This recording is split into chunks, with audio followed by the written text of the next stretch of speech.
নমস্কার, আপনি দেখছেন স্টক মার্কেট বাংলা। আবার হাজির হয়ে গেলাম মিউচুয়াল ফান্ডের আপডেট নিয়ে।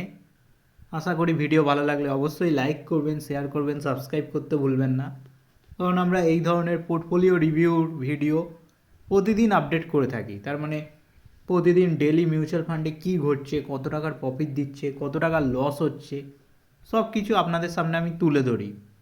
কোন মিউচুয়াল ফান্ড ভালো পারফরমেন্স করছে, কোনটি খারাপ পারফরমেন্স করছে, সেগুলোকে হোল্ডিং করা কি উচিত না, সব কিছু রায় আপনি দেখতে পারবেন। তো চলুন বেশি কথা না বাড়িয়ে ভিডিওটি শুরু করা যাক। ভিডিও ভালো লাগলে অবশ্যই লাইক, শেয়ার, সাবস্ক্রাইব করতে ভুলবেন না। আজকে হলো 13ই ফেব্রুয়ারি, শুক্রবার। তার মানে শনিবার রবিবার বন্ধ, এরপরে মার্কেট বন্ধ থাকবে। আজকের শুক্রবারে মার্কেটটা খুবই খারাপ পারফরমেন্স করেছে, দেখতেই পাচ্ছেন 1%-এর মতো গিরাবাট হয়েছে। এর মেন কারণ হলো রাশিয়ার সাথে ইউএসের কোনো ডিল হবে, যার ফলে স্টক মার্কেট এরকম বাজেভাবে ক্র্যাশ করেছে। তার মানে বিশাল ভারী পরিমাণে মুনাফা তোলা হয়েছে, ঠিক আছে, যার জন্য মার্কেটের হালাত আরও খারাপ হয়ে গেছে। ইদানিং তো খারাপ হচ্ছেই, আগের দিনও খারাপ ছিল, তার আগের দিনও খারাপ ছিল, আজকে তো ভয়ঙ্কর বিকবালি হয়েছে। এই রেজাল্টটা কালকে মিউচুয়াল ফান্ডে আপডেট হয়ে যাবে, তখন আমি ভিডিও বানিয়ে আপনাদের সামনে আমি তুলে ধরবো মিউচুয়াল ফান্ডগুলো কেমন কী রিটার্ন দিয়েছে। আগের দিনে মিউচুয়াল ফান্ডে কী ঘটেছে সেটা আমি এখন আপনাদের সামনে তুলে ধরবো। এর কারণ হলো আপনারা সকলেই জানেন মিউচুয়াল ফান্ড আপডেট হতে একদিন মতো সময় লেগে যায়। তো চলুন, আবার আজকে হলো 13ই ফেব্রুয়ারি 2026, শুক্রবার। 12ই ফেব্রুয়ারি বৃহস্পতিবারে কী ঘটেছে মিউচুয়াল ফান্ডে সমস্ত কিছু দেখাবো। এবার চলুন মিউচুয়াল ফান্ড সেকশানে চলে যাই। তার আগে গোল্ড অ্যান্ড সিলভারটাও দেখে নিই। ইকুইটি মার্কেট তো এত খারাপ পারফরমেন্স করছে, তাও আবার ইন্ডিয়ান ইকুইটি মার্কেটের কথা বলছি। অল ইন্ডেক্সে দেখি আজকে কোন ইন্ডেক্স চলেছে। একটা ইন্ডেক্সও চলতে পারেনি, তার মানে বুঝতেই পারছেন বিশালই খারাপ পারফরমেন্স হচ্ছে। গ্লোবাল ইন্ডেক্স দেখতে গেলে ইউএস মার্কেট তাও ঠিকঠাক বন্ধ হয়েছে, কিন্তু হ্যাংসেং, তারপর জাপানে নিক্কেই, সাউথ কোরিয়ার কসপি সবই দেখছেন মাইনাসে রয়েছে। তার মানে প্রফিট বুকিং তো জোর ও সোরসে হচ্ছে, এটা বোঝা যাচ্ছে।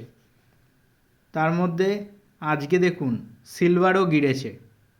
তার মানে ইকুইটি মার্কেটের উল্টো কিন্তু এরা চলে।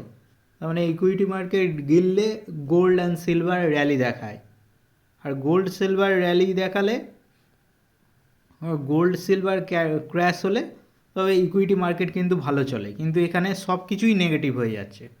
দেখুন tata silver exchange traded fund, tata silver exchange traded fund, এটা হচ্ছে একটা ইটিএফ সিলভারের, এটাও দেখুন 5.30% আজকে মাইনাস খেয়ে গেছে। গোল্ডেরও সেম, এটা শুধুমাত্র টাটার এক্সাম্পল দিয়ে আমি আপনাদের বলছি। দেখুন গোল্ডেও কিন্তু গিরাবাট হয়েছে 1.86% নেগেটিভ। তার মানে বুঝতেই পারছেন কোনো মার্কেটই স্টেবল নয়, সব আনসার্টেনিটির মধ্যে রয়েছে। তো চলুন এত কিছু দেখলাম, এবার স্টক মার্কেটে মিউচুয়াল ফান্ডগুলোতে কী পারফরমেন্স করেছে আগের দিন সব কিছু দেখে নিই। আবার বলে রাখছি এটা কিন্তু 12ই ফেব্রুয়ারি বৃহস্পতিবারের আপডেটটা। দেখুন ভারী গিরাবাট মিউচুয়াল ফান্ডে, দেখুন খালি লালে লাল। তাহলে পজিটিভ যাওয়া হচ্ছিল আর হবে না, আজকে তো আরও ভয়ঙ্কর বিগবালি হয়েছে।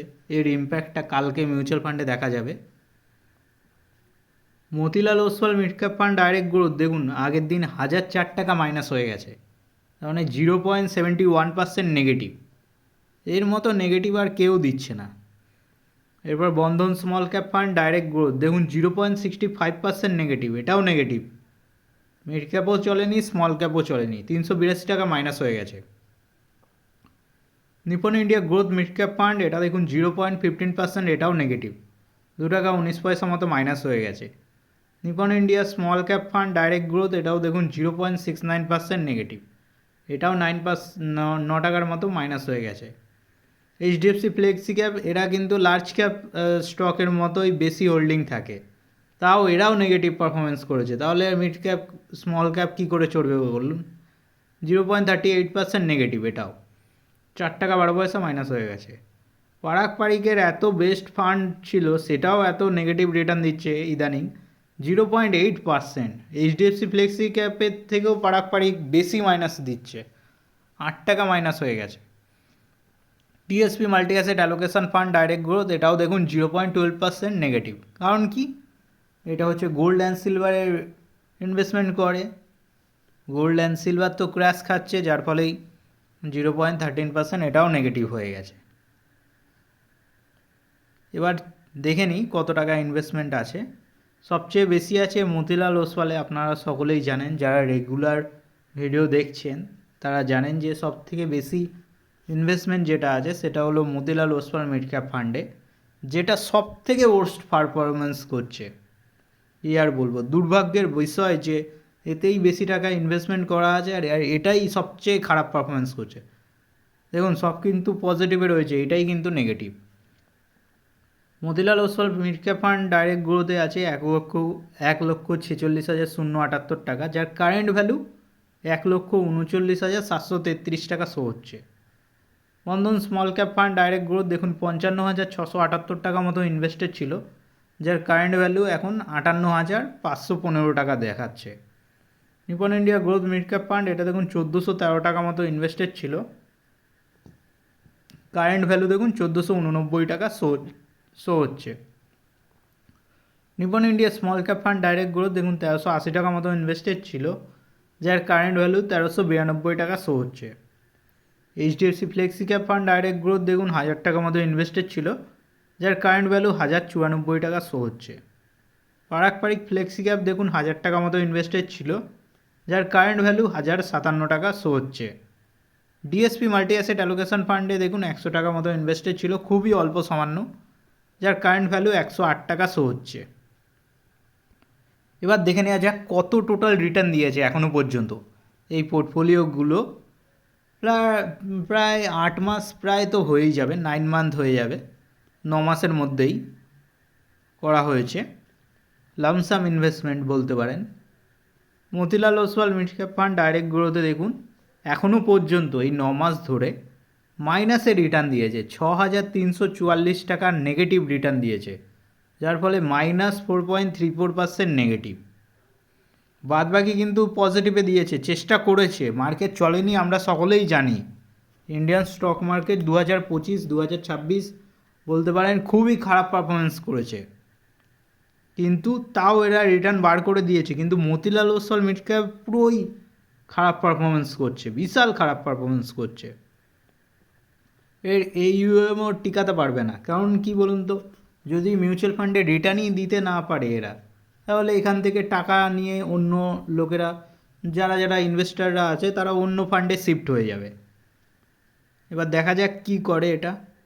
বন্ধন small cap fund direct growth দেখুন 5.1%-এর মতো এখনও পর্যন্ত রিটার্ন দিয়েছে, যার ফলে 2,834 টাকা পজিটিভ রিটার্ন দিয়েছে। Nipon India mid cap fund দেখুন 5.38%-এর মতো রিটার্ন জেনারেট করে দিয়েছে 9 মাসের মধ্যে, যার ফলে 75 টাকা প্রফিট শো হচ্ছে। Nipon India small cap fund direct growth দেখুন 0.87% পজিটিভ দিয়েছে রিটার্ন, যার ফলে 12 টাকা শো হচ্ছে। কারণ এগুলো কম শো হচ্ছে, কারণ কি এগুলোতে কম ইনভেস্টমেন্ট আছে, সব থেকে কম 1,000, 1,500 এরকম ইনভেস্টমেন্ট আছে। HDFC flexi cap fund direct growth দেখুন 9.51%-এর মতো এখনও পর্যন্ত রিটার্ন জেনারেট করে দিয়েছে, যার ফলে 94 টাকা শো হচ্ছে।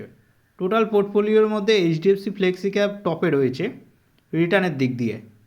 এরপর আছে পারাক পারিক ফ্লেক্সি ক্যাপ দেখুন 5.7%-এর মতো রিটার্ন দিয়েছে, সবারই পছন্দের ফান্ড এটা, 56 টাকা প্রফিট দেখাচ্ছে।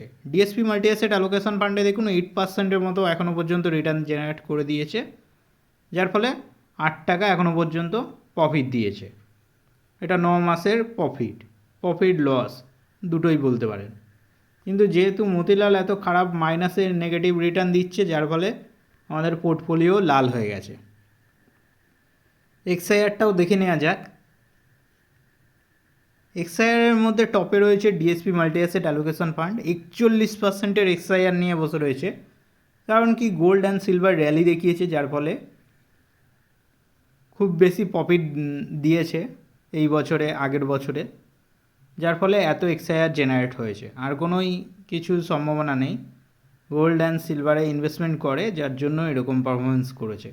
কিন্তু এখন তো দেখতেই পাচ্ছেন gold and silver commodity market পুরো ক্র্যাশ খাচ্ছে। আজ তো মেটালে বিশাল মুনাফা বসুলি হয়েছে, মেটাল স্টক ধারাম ধারাম করে গিরেছে।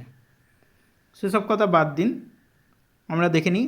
সেকেন্ডে আছে এইচডিএফসি ফ্লেক্সি ক্যাপ, দেখুন 12.35% মতো এক্সআইআর জেনারেট করে দিয়েছে।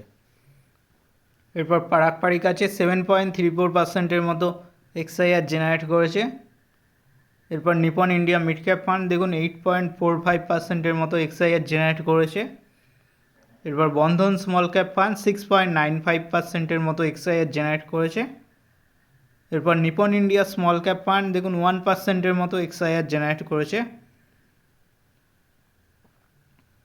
আর Motilal Oswal mid cap fund direct growth, এটার আর কি বলবো, মাইনাসে এক্সআইআর জেনারেট করেছে। বুঝতেই পারছেন 5.83% নেগেটিভ এক্সআইআর জেনারেট করেছে। যার ফলে এই ফান্ডটার জন্যই আমাদের টোটাল পোর্টফোলিও লাল দেখাচ্ছে। তো চলুন এবার টোটাল পোর্টফোলিওটাও দেখে নিই। আগের দিন তো মার্কেট দেখালামই, আগের দিন মার্কেট খুব একটা ভালো চলেনি। আজকে তো মার্কেট পুরোই ধরাশায়ী হয়ে গেছে। কালকে যদি আমরা ভিডিও দিই তাহলে আজকের ইম্প্যাক্টটা দেখতে পারবো কালকে মিউচুয়াল ফান্ডে, তখন তো আপনাদের বলবোই যে কি হয়েছে। খুবই খারাপ পারফরমেন্স করছে। এবার দেখুন আগের দিন রিটার্নটা দিয়েছে, দেখুন 1410 টাকা মাইনাস, তার মানে নেগেটিভ 1410 টাকা মাইনাস হয়ে গেছে। 0.69% নেগেটিভ রিটার্ন দিয়েছে। আর টোটাল রিটার্ন দেখুন 3261 টাকা মাইনাস হয়ে রয়েছে এখনও পর্যন্ত, মানে মেন ব্যালেন্স থেকে 3261 টাকা মাইনাসে হয়ে রয়েছে। 1.58% নেগেটিভ রিটার্ন। ইনভেস্টেড অ্যামাউন্ট দেখুন 2,06,648 টাকা, যার কারেন্ট ভ্যালু দাঁড়াচ্ছে 2,03,387 টাকা। মাত্র 2.08%-এর মতো এক্সআইআর জেনারেট হয়েছে, তার মানে মেন ব্যালেন্স এখনও রিকভার হতে পারেনি। মিউচুয়াল ফান্ড এরকম যদি পারফরমেন্স করে তাহলে তো এরকমই হবে। রিকভার মোডে ছিল কিন্তু রিকভারি হলো না আজকে প্রফিট বুকিং বিশাল পরিমাণে হয়েছে, যার ইম্প্যাক্টটা কালকে পড়বে। এবার দেখা যাক সোমবারে ইন্ডিয়ান স্টক মার্কেট যখন খুলবে কেমন কি পারফরমেন্স করে। এবার দেখে নেওয়া যাক কোন কোন সেক্টরে টাকাটা ইনভেস্টমেন্ট আছে। এখানে আপনি দেখতে পারেন কত কি রিটার্ন দিয়েছে, প্রতিদিন কত কি লস দিয়েছে, রিটার্ন দিয়েছে, সব কিছু এখানে গ্রাফে বোঝা যায়। এবার আমরা দেখে নিই। হ্যাঁ, টোটাল ইকুইটি মার্কেটেই সব টাকা লাগানো আছে, 99.95% ইকুইটিতে আছে। ডেটে কিছু নেই। হাইব্রিডের ডিএসপি মাল্টি অ্যাসেট অ্যালোকেশন ফান্ডটা আছে 0.05%, খুবই সামান্য। আদার্সেও কিছু নেই। হ্যাঁ, বলে রাখি আমাদের মিউচুয়াল ফান্ডগুলো প্রধানত মিড ক্যাপ ক্যাটাগরি ফোকাস। দেখুন মিড ক্যাপের মধ্যে সব থেকে বেশি ইনভেস্টমেন্ট আছে, 61.53% মিড ক্যাপ ক্যাটাগরির মধ্যে ইনভেস্টেড আছে। স্মল ক্যাপে দেখুন 23.90%-এর মতো ইনভেস্টেড আছে। আর লার্জ ক্যাপে 14.57%-এর মতো ইনভেস্টেড আছে। এবার কোন কোন সেক্টরে আমাদের টাকাটাকে ইনভেস্টমেন্ট করেছে মিউচুয়াল ফান্ডগুলো। সবার আগে টেকনোলজি সেক্টরে সব থেকে বেশি ইনভেস্টমেন্ট করা হয়েছে, 29.28%, মানে 29% টেকনোলজি সেক্টরে ইনভেস্টমেন্ট করা হয়েছে। আর দুর্ভাগ্যের বিষয় হলো টেকনোলজি সেক্টর, তার মানে আইটি সেক্টর, ইন্ডিয়ান আইটি সেক্টরের ব্যান্ড বেজে গেছে, কিছুতেই মার্কেটে রিকভার করতে পারছে না আইটি সেক্টর। আর আইটি সেক্টরেই সব থেকে বেশি ইনভেস্টমেন্ট আছে। বুঝতেই পারছেন পরিস্থিতি খুবই খারাপ। এরপর অবভিয়াসলি ফাইন্যান্সিয়াল, যেটা চলেছে এই বছরও চলেছে, আগের বছরও চলেছে। এই বছর তো সবে শুরু হয়েছে, আগের বছর ভালো পারফরমেন্স করেছে ফাইন্যান্সিয়াল সেক্টর, বিশেষ করে SBI, state bank of India ভালো পারফর্ম করছে। ফাইন্যান্সিয়ালে দেখুন 24.09%-এর মতো ইনভেস্টমেন্ট করা হয়েছে। কনজিউমার ডিকশনারিতে 14.98%, ইন্ডাস্ট্রিয়ালে 14.29%, মেটারিয়ালসে 4%, হেলথ কেয়ারে 4%, রিয়েল স্টেটে 4%, এনার্জি ইউটিলিটিসে 1%-এর মতো, কনজিউমার স্টেপলসে 1%-এর মতো, আর ডাইভার্সিফাই আছে 0.78%-এর মতো। আনস্পেসিফাই কিছু নেই, আদার সেক্টরে 0.02%। এইভাবে আমাদের টাকাটাকে ইনভেস্টমেন্ট করা হয়েছে মিউচুয়াল ফান্ড দ্বারা। সবথেকে বেশি টেকনোলজি, ফাইন্যান্সিয়াল, কনজিউমার ডিকশনারি এইসব সেক্টরে বেশি ইনভেস্টমেন্ট করা হয়েছে। তো এই ছিল ভিডিও, কেমন লাগলো অবশ্যই জানাবেন। আর যদি ভিডিওটি ভালো লাগে অবশ্যই একটা লাইক দিয়ে শেয়ার করবেন আর চ্যানেলটিকে সাবস্ক্রাইব করে রাখবেন এরকম প্রতিদিন নিয়মিত মিউচুয়াল ফান্ডের আপডেট ভিডিও দেখার জন্য। ধন্যবাদ।